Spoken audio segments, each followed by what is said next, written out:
Diga para o irmão do seu lado assim: o Senhor está aqui. E Ele quer falar com você. Então, abra os seus ouvidos e o seu coração para receber porções proféticas para a sua vida. Amém? Eu quero falar o que motiva a sua vida. Hoje a temática desse culto é: qual é a motivação que faz você viver? Qual é a motriz que faz você prosseguir? O que faz você viver? Qual é o motivo de você acordar todas as manhãs? Eu ouço muitas das vezes de pessoas a questão de não saber qual é o propósito da vida e ficamos muitas das vezes amarrados nisso e perdidos nessa resposta. E pensando nisso, eu lembrei de alguns acontecimentos quando eu trabalhava no hospital, quando pessoas não compreendiam as dificuldades de estar adoecido, ou as muitas das vezes de estar trancafiados em uma doença e não poder fazer nada. Aí eles questionavam de onde eu vim, para onde eu vou, o que vou fazer.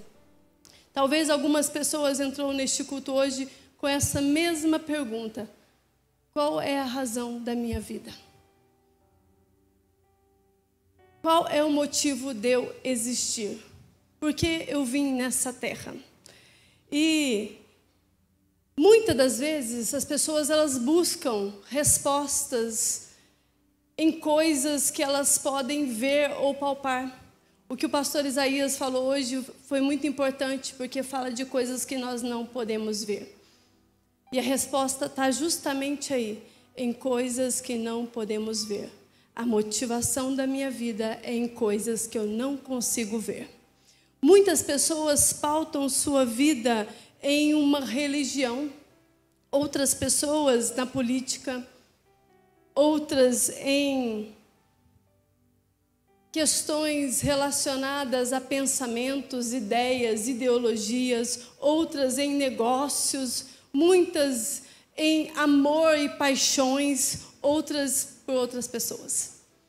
E ficam escravas e não têm respostas, porque a vida inteira fica à procura de coisas visíveis.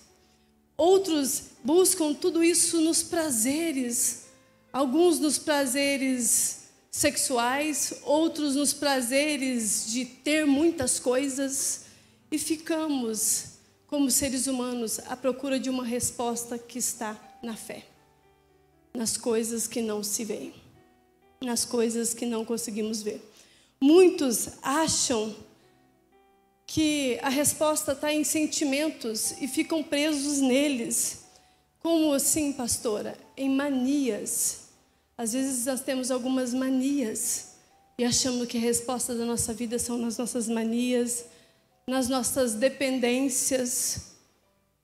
Quando nós dependemos do que o outro acha a meu respeito, ou de simplesmente da dependência de que a bebida, os vícios vão substituir uma resposta de um vazio que existe dentro do meu coração, e outros ficam presos em hábitos não resolvidos, em hábitos não convincentes a si. E, de verdade, tudo isso leva a uma total destruição, igreja, em uma total destruição. E eu tenho um versículo com a resposta para você hoje. Isaías 26. Abre aí a sua Bíblia.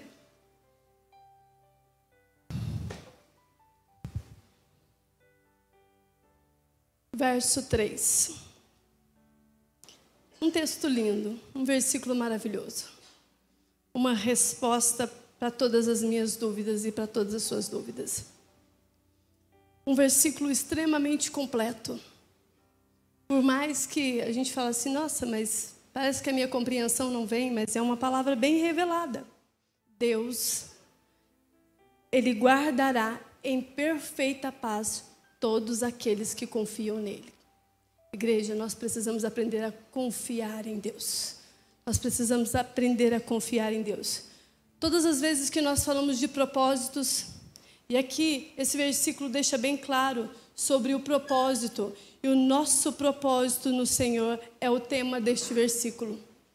Este versículo está dizendo qual é a nossa intenção no Senhor. Qual é a nossa intenção de fazer algo por Ele. Esse versículo nos dá um destino, e o propósito aqui está dizendo qual é a intenção de nós fazermos algo pelo Senhor. Fazer gloriosas coisas para o Senhor, grandes e poderosas coisas. Quando nós vamos estudar esse Isaías 26, ele tem grandes revelações e gloriosas revelações que estão escritas nele para a igreja. E muitas das vezes nós nos perdemos pensando nas revelações que era para o Antigo Testamento. E aqui nesses versículos eu encontro Deus falando sobre a igreja de Deus. Nesses versículos está amplamente falando sobre a vontade de Deus para a igreja.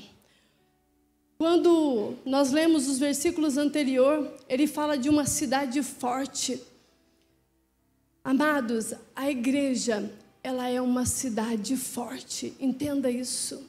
A igreja, ela é uma cidade forte. Eu não estou falando igreja você, que você sozinho não é uma igreja. É um grupo de pessoas que buscam um só Deus. E este ambiente é um ambiente de força. Um ambiente chamado cidade forte. Nós temos uma cidade forte. Diga para a pessoa do seu lado, você tem uma cidade forte. E essa cidade forte, ela é zelada por um Deus que tem promessas eternas. De um Deus que tem promessas eternas. Uma cidade forte, pois os muros dela estão protegendo, ou seja, está sendo protegidas. Ela tem muros e antemuros. Ela tem proteção de um Deus que é um Deus de alianças. Eu só estou fazendo a introdução, tá? Então, para você entender, o final dessa ministração, você tem que entender sobre o Deus de alianças. Um Deus que tem uma aliança com o povo. Um Deus que tem proteção para um povo. Um Deus que estabelece famílias, aglomerados de pessoas, tribos, nações, para que ele venha a ser a força que protege esse povo. E aqui, eu quero que você entenda, quando chega nesse versículo 3 aqui, nós temos uma promessa bem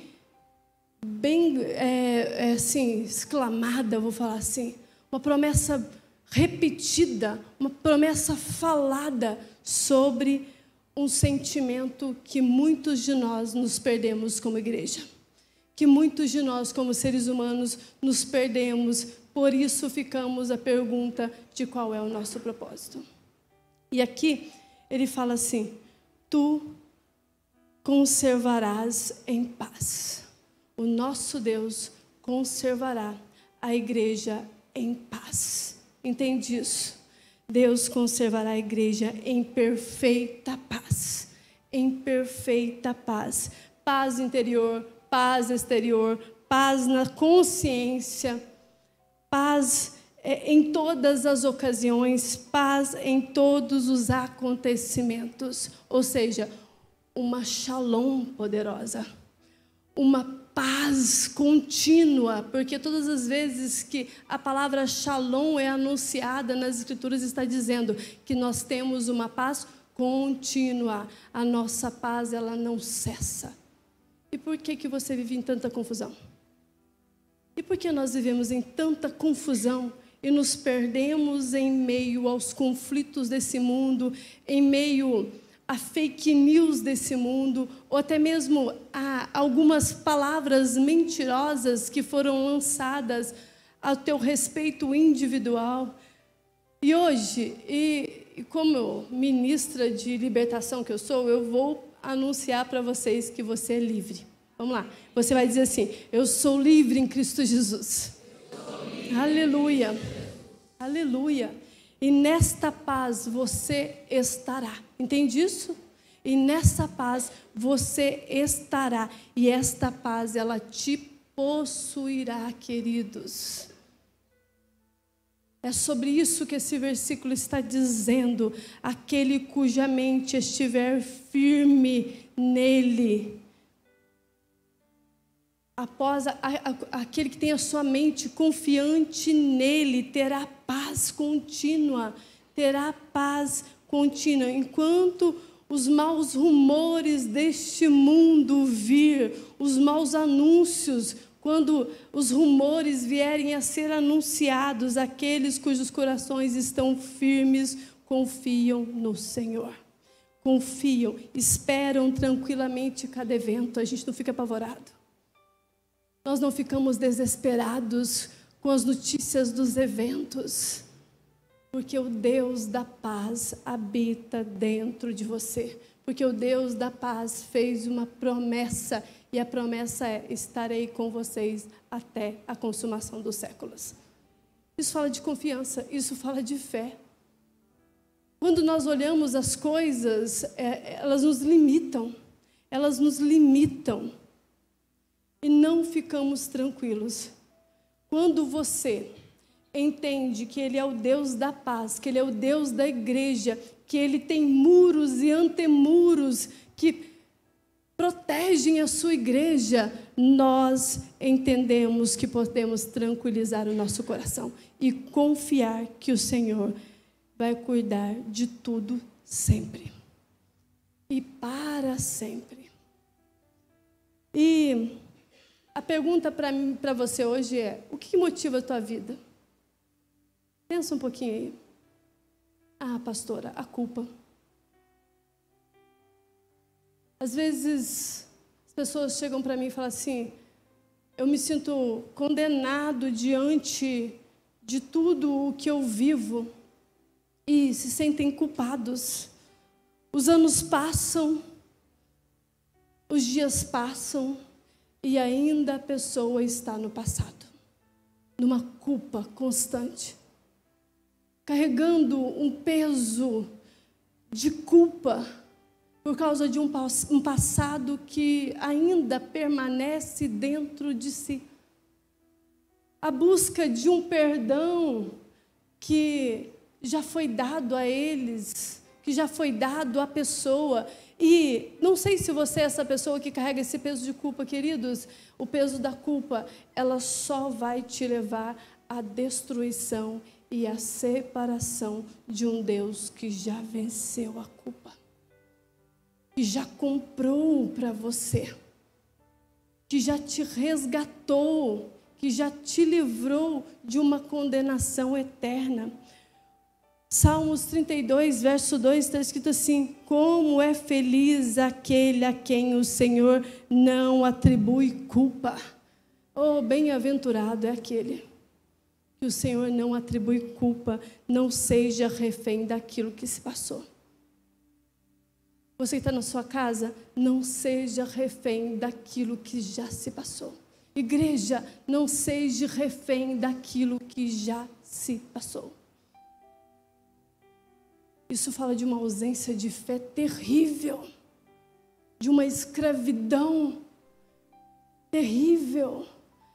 Não seja escravo de algo que já passou. Você precisa despedir do que passou. Você faz isso hoje, por favor. Faça isso em nome de Jesus.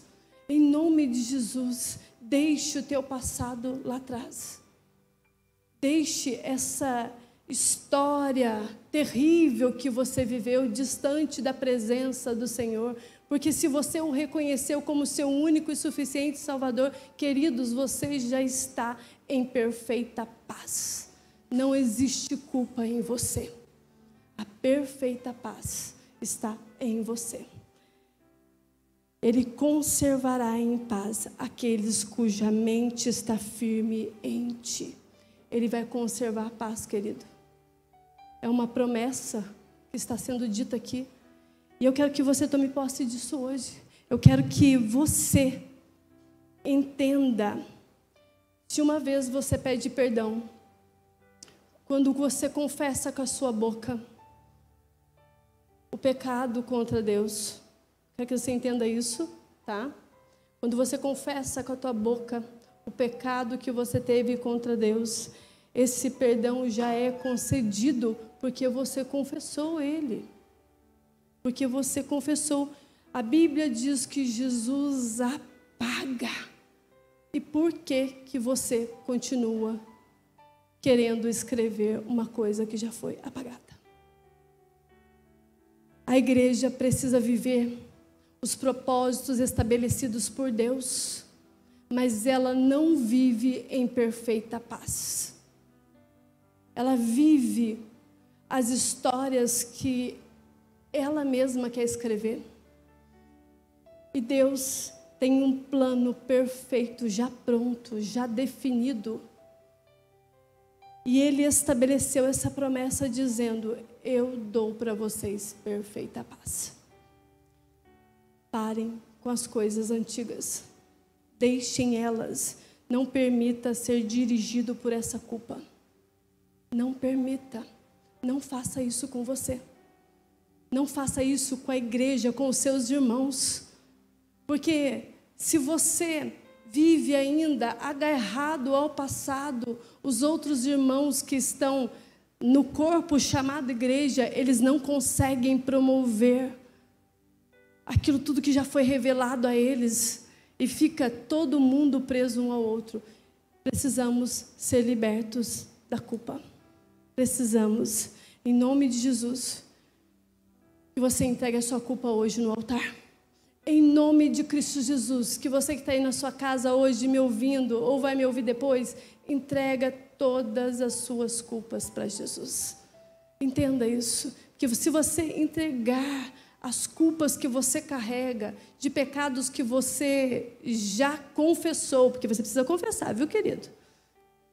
Para você ser livre da culpa. Você confessou para o Senhor Jesus, não volte mais nele, já está resolvido. Já está resolvido. Vá e não peques mais. Confesse e não peques mais. Você vai sair daqui completamente livre hoje, em nome de Jesus. Essa é a minha oração, que você saia livre hoje. Vou fazer a mesma pergunta de novo, porque eu quero trabalhar em tópicos. E trabalhando em tópicos, eu preciso frisar algumas coisas. O que motiva você? É o rancor, pastora. Eu carrego dentro de mim rancor. Jó, capítulo 5, verso 2. Nós vamos caminhar as escrituras em muitos momentos hoje. O ressentimento mata o insensato e a inveja destrói o tolo. O rancor fere mais você do que a outra pessoa, querido. O rancor fere mais você do que a outra pessoa. Ressentimentos, eles vão te travar, vai travar a sua vida. Ressentimentos não tratados no coração aprisiona seres humanos. Ficam de corações fechados, sem a ação do Espírito de Deus, porque o rancor impede o Espírito de Deus agir de um modo abençoador. Deus quer trazer para corações hoje a paz perfeita. Ele quer trazer no interior de pessoas hoje a paz que excede entendimentos humanos, pensamentos humanos. Permita que o Espírito Santo cure o seu coração.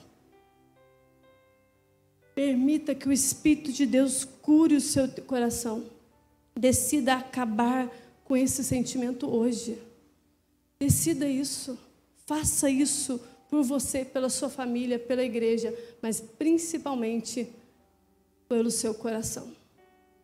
Porque rancor só afeta você. E logo, logo fica visível para as pessoas. Aquilo que está aqui dentro sai para fora. Aquilo que está oculto passa a ser visto, porque rancor gera expressões, rancor gera faces adoecidas, rancor gera expressões visuais de entristecimento de alma. E muitas pessoas vão perceber que tem algo de errado com você. Porque se você não fizer isso, se você não mudar essa força que te move, se você não agir segundo isso na sua vida, você só vai ficar paralisado. E a intenção de Deus é que permaneça a paz dele e que ela esteja caminhando com você nos processos da sua vida. Nos processos da sua vida. Vou fazer de novo a pergunta: o que motiva a sua vida? O que motiva a sua vida? Alguns podem até me dizer assim: medo, eu tenho muito medo. E olha, existem medos que são comuns, que é o medo de eu cair dessa escada, ele me protege. Mas tem certos medos que eles são destruidores. 1 João capítulo 4, verso 18, está escrito assim: no amor não há medo. Ao contrário, o perfeito amor expulsa o medo, porque o medo supõe castigo. Aquele que tem medo não está aperfeiçoado no amor. Ou seja, medo é uma fé errada. Medo é você depositar fé em um Deus errado. Medo não pode na verdade, queridos, nenhum sentimento pode te dominar. Mas o medo, quando ele te domina, ele te impede de viver e crer num Deus de perfeito amor. Aí você fica debaixo de um castigo. De um castigo. O medo supõe castigo. Se existe algum pensamento de medo em você, em nome de Jesus eu te peço, deixe ele hoje, agora. Nesse instante, faça isso. Sabe aquela hora que você fala assim, sai pensamento de medo? Faz isso. Faça isso.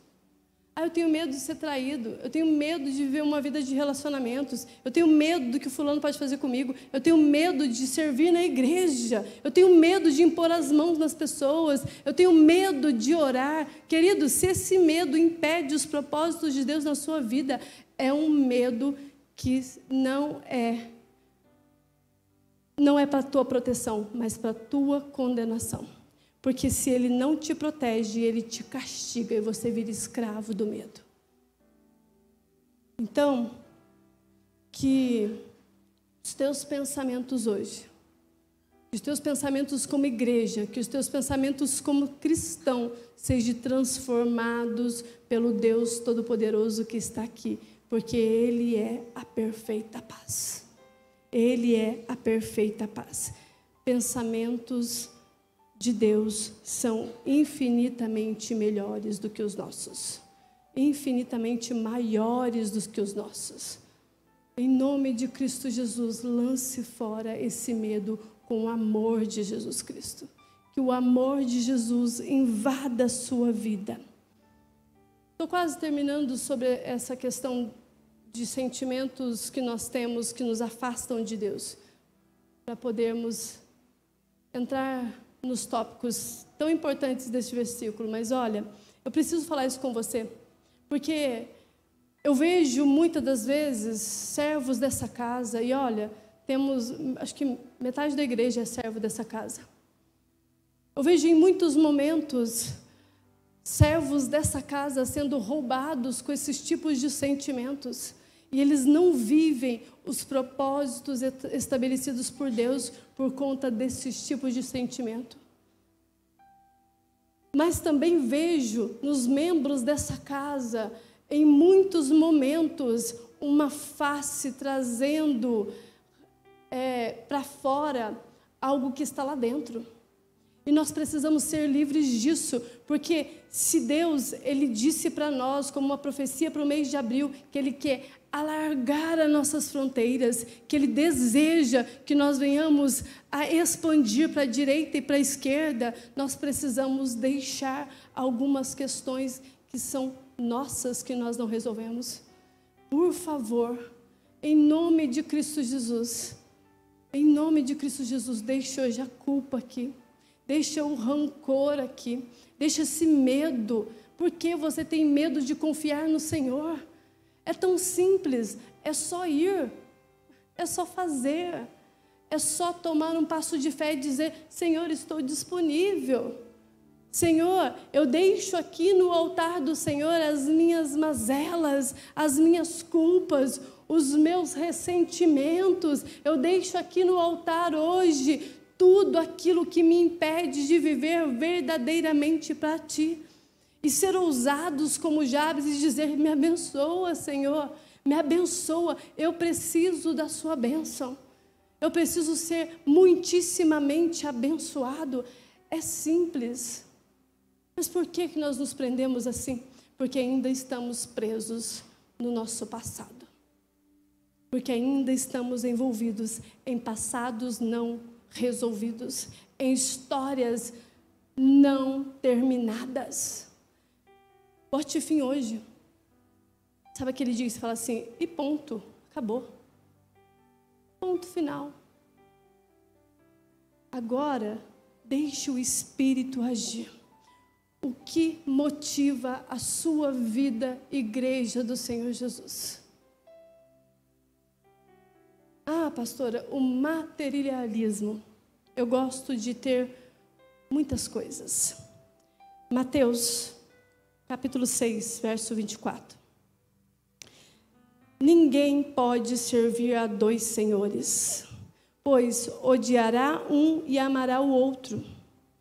Ou se dedicará a um e desprezará o outro. Vocês não podem servir a Deus e ao dinheiro. Algumas traduções estão dizendo mamão.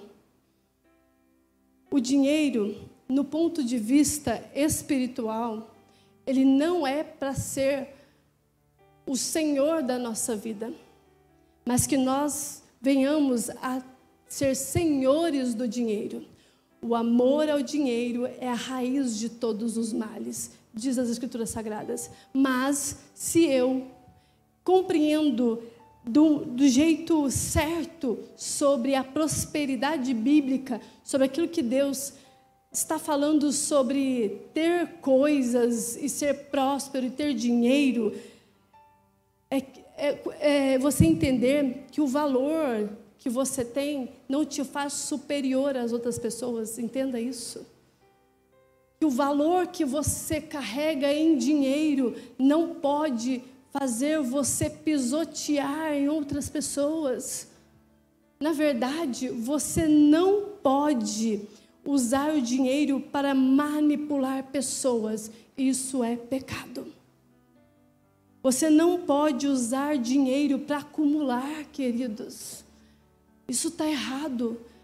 Nossa vida financeira não pode ser um grande acúmulo de coisas ou de dinheiros, de objetos. A Sagrada Escritura nos ensina que o amor é quando você reparte. Que o verdadeiro amor é quando você reparte. Que toda a prosperidade de Deus, ela vem de um coração grato que entende a bondade de Deus sobre a vida dele. E assim ele pode abençoar os outros. Eu sei que a igreja não gosta muito de ouvir isso, mas está falando de uma concupiscência.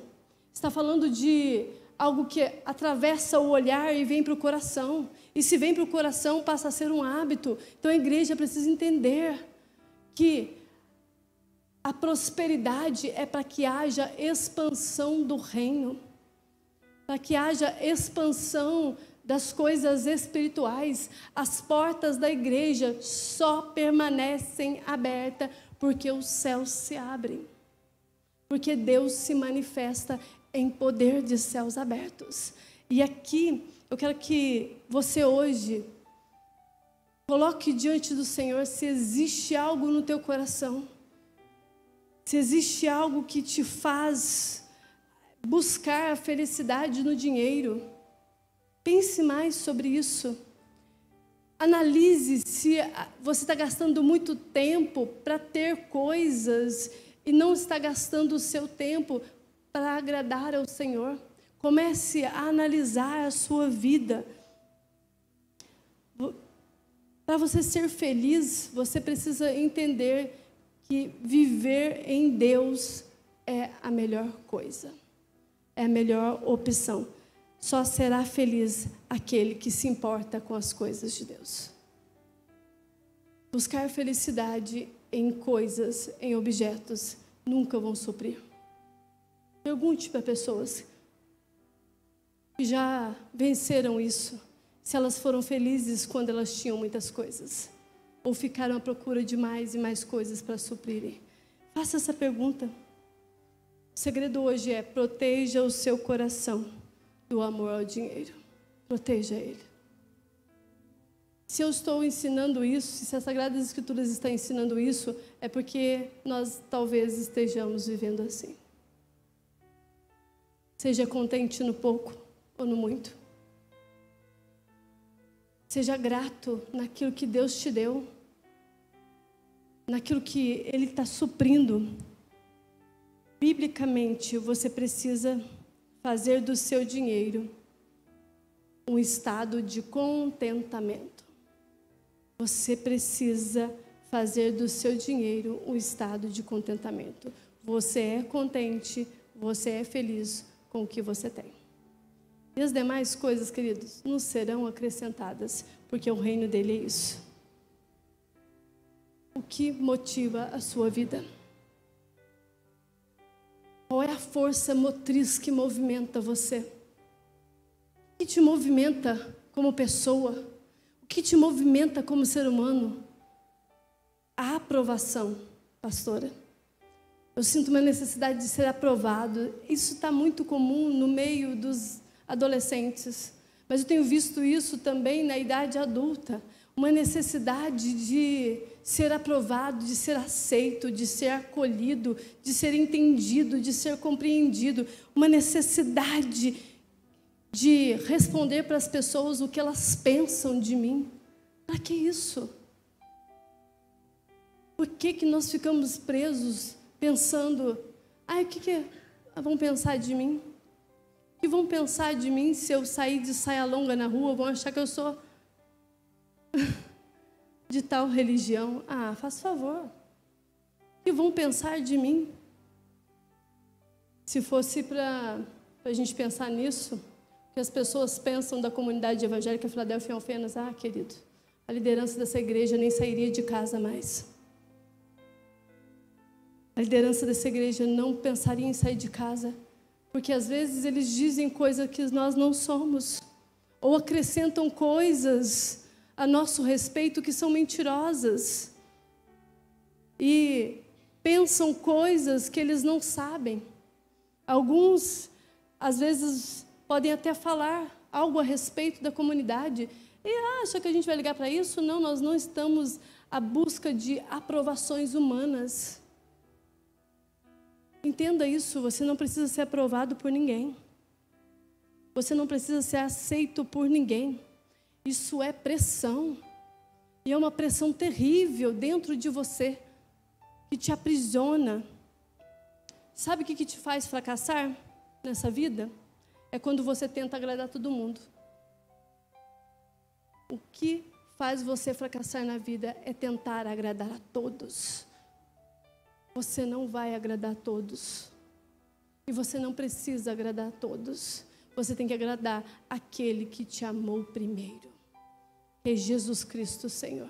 Jovens, por favor, não se amoldem ao padrão deste mundo. Renovai os vossos pensamentos em Cristo Jesus. Faça isso. Quando a faculdade, ela te oprimir, quando a escola, ela vir sobre você com pressões, dê uma resposta a eles. Eu não preciso ser aprovado por vocês. Eu não preciso ser aceito por vocês. Porque eu já sei de onde eu vim e para onde eu vou retornar. Como isso é sério. Existe um espírito agindo na terra, em pensamentos, em mentes. E esse versículo que o Senhor nos deu hoje fala muito sobre isso, de um propósito, de uma mentalidade vinda de uma palavra do Senhor dizendo: tu conservarás em paz aquele cuja mente está firme em ti. Fique em paz, queridos. Fique em paz. Fique em paz.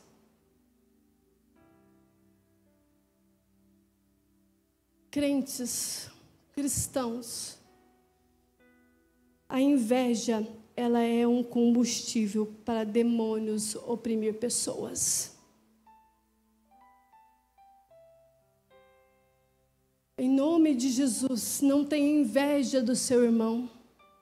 Em nome de Cristo Jesus, não tenha ciúmes do seu irmão, porque ele pula na hora do louvor, porque ele canta na hora do louvor de uma forma que incomoda você. Isto fala de um sentimento invejoso. Isto fala de um sentimento invejoso.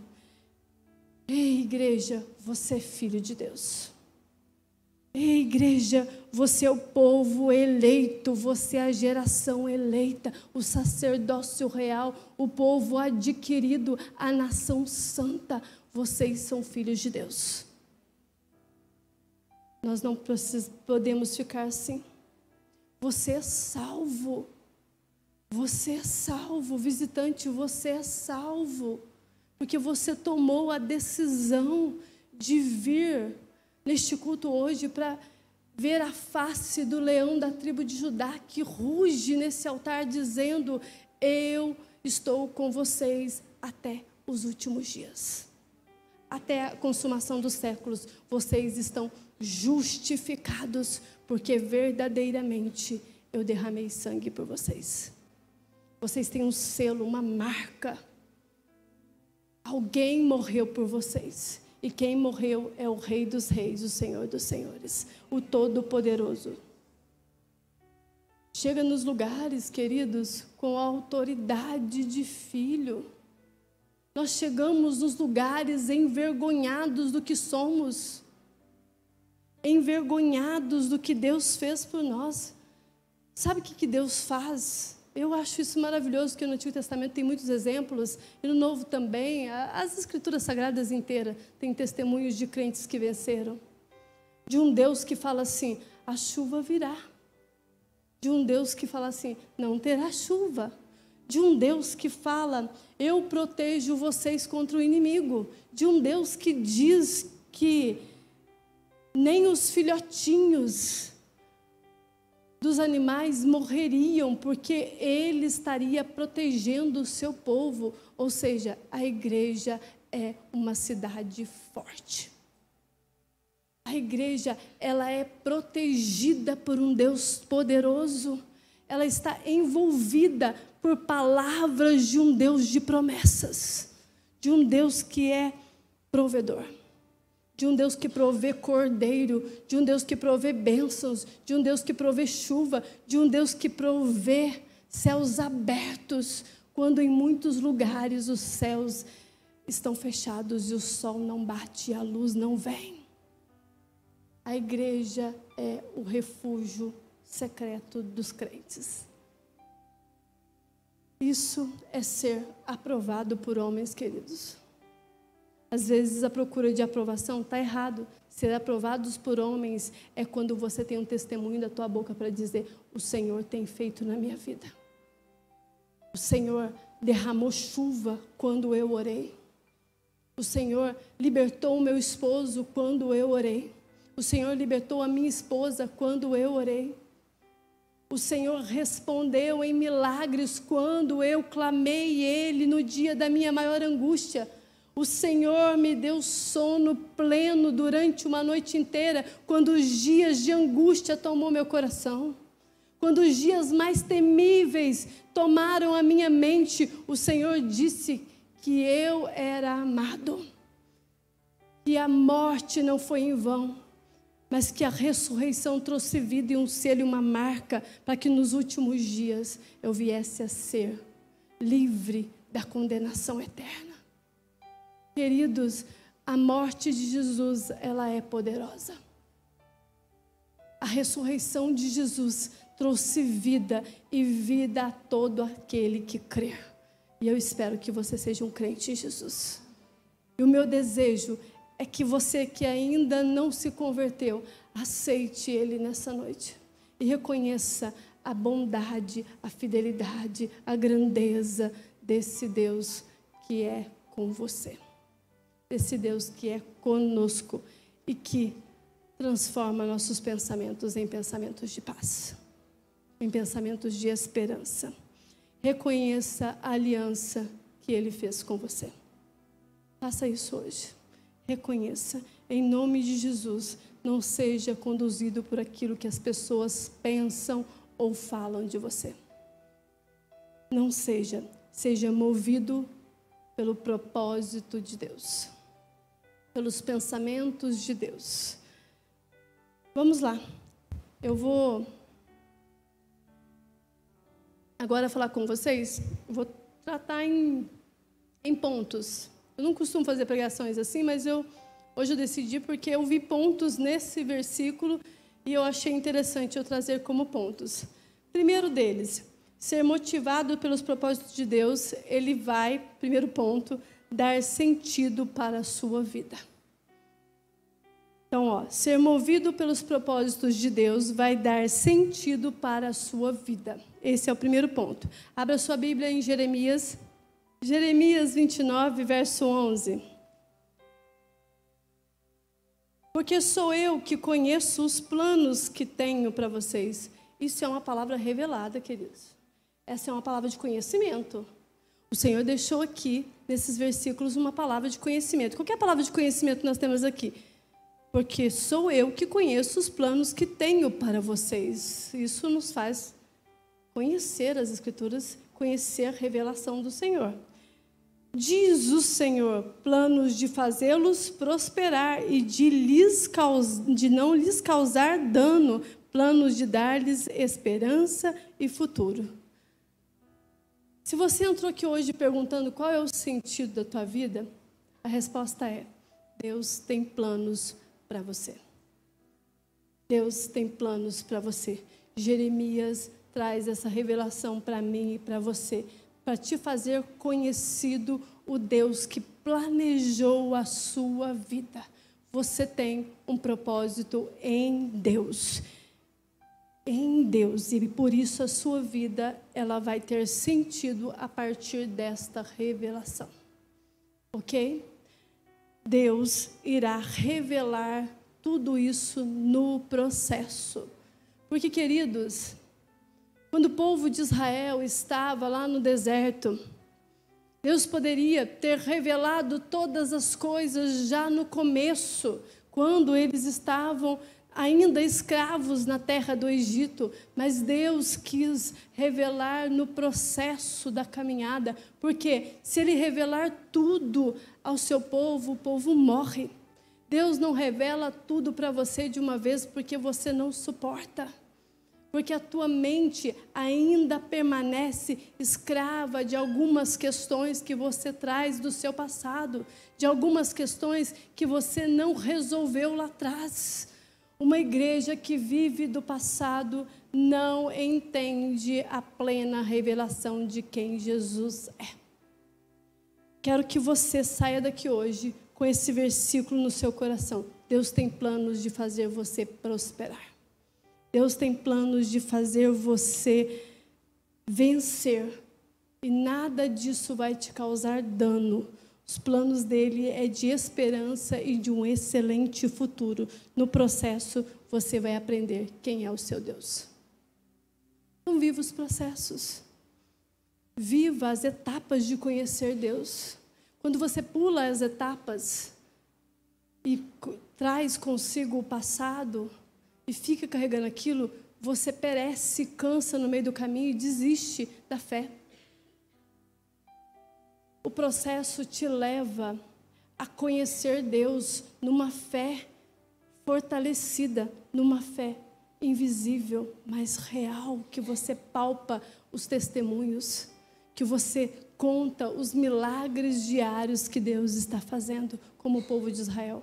Eles tinham milagres diários para viver.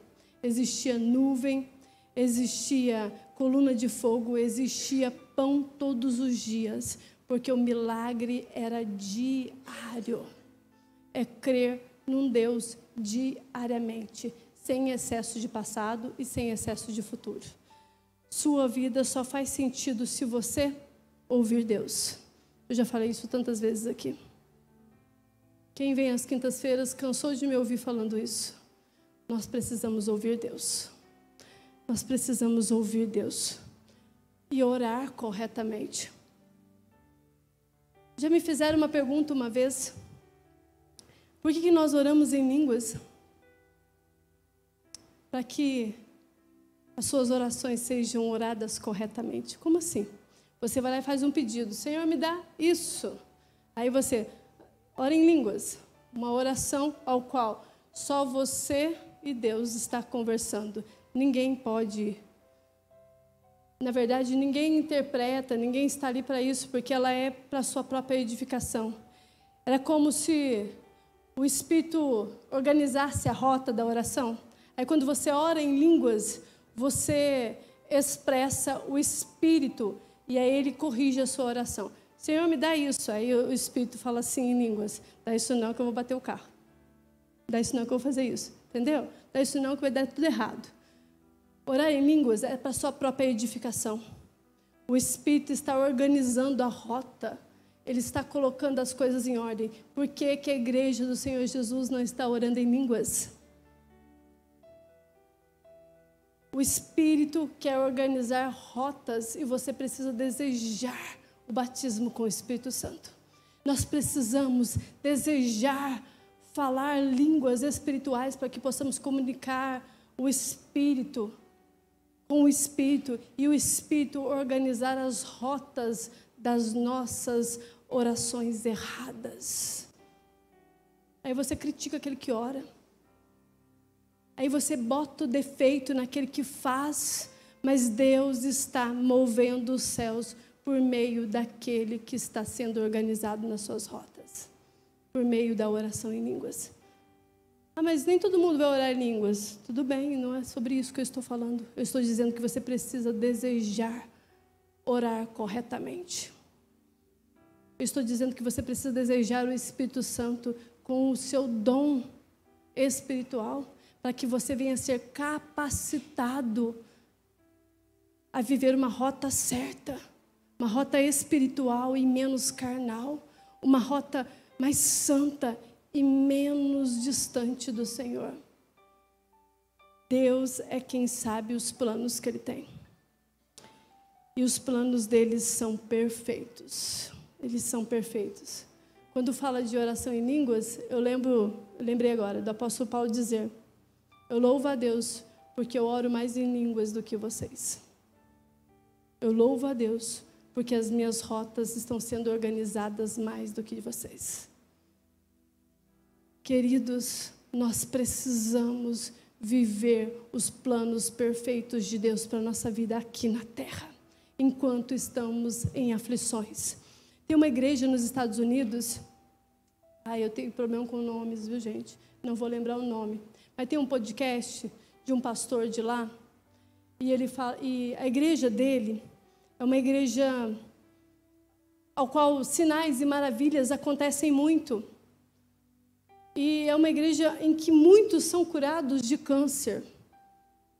E ele perde a esposa com câncer.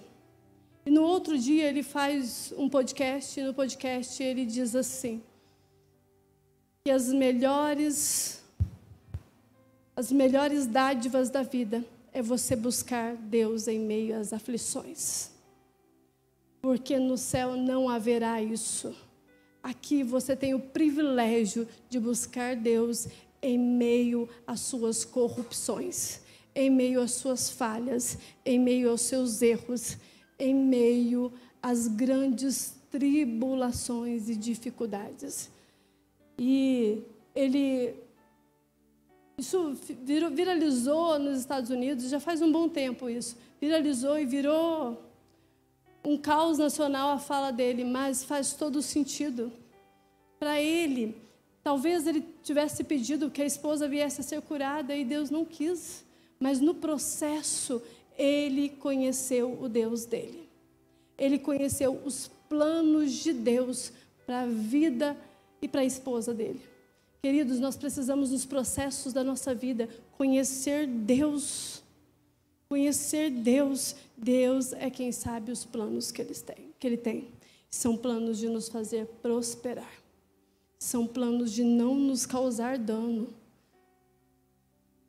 Este pastor sofreu, mas não causou dano na vida dele aquilo que Deus estabeleceu. Porque o propósito do Senhor é maior do que a vida. Os planos do Senhor são maiores do que os nossos planos. A vontade do Senhor, ela é perfeita. E Ele conservará em vocês a perfeita paz. Porque vocês confiam nele. O maior estrago da vida de uma pessoa é viver sem propósito. Pergunta para alguém, hoje, quando você sair desse culto, qual é o teu propósito?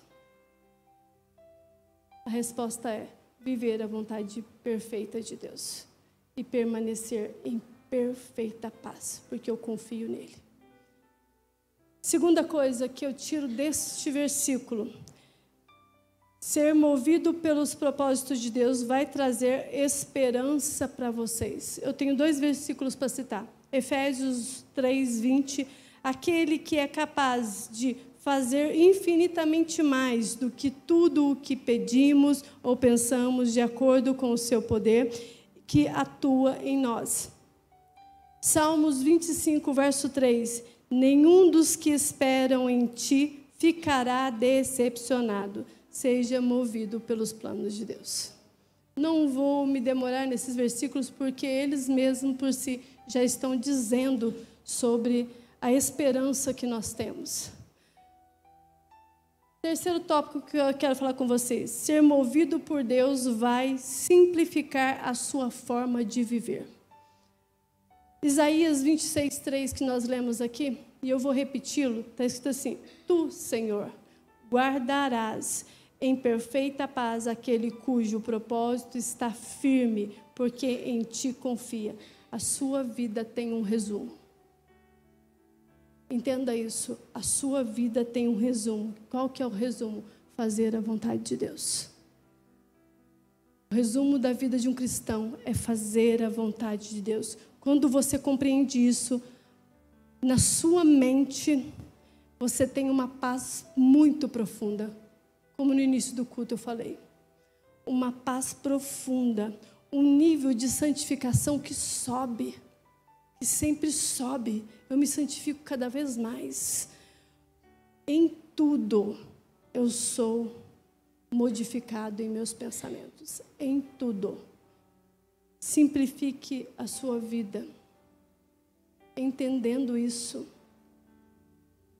Você foi feito para cumprir e fazer a vontade de Deus.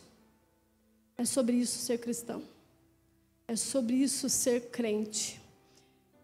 Buscar em primeiro lugar o reino de Deus. Mas quando você busca o reino de Deus em primeiro lugar, queridos, as coisas modificam muito. As coisas transformam.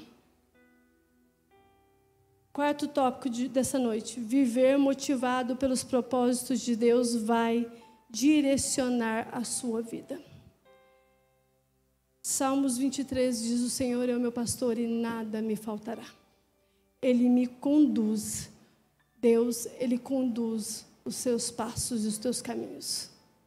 Quando você confia nele, Ele te guia para uma coisa chamada sobrenatural. Nós precisamos ser guiados no sobrenatural.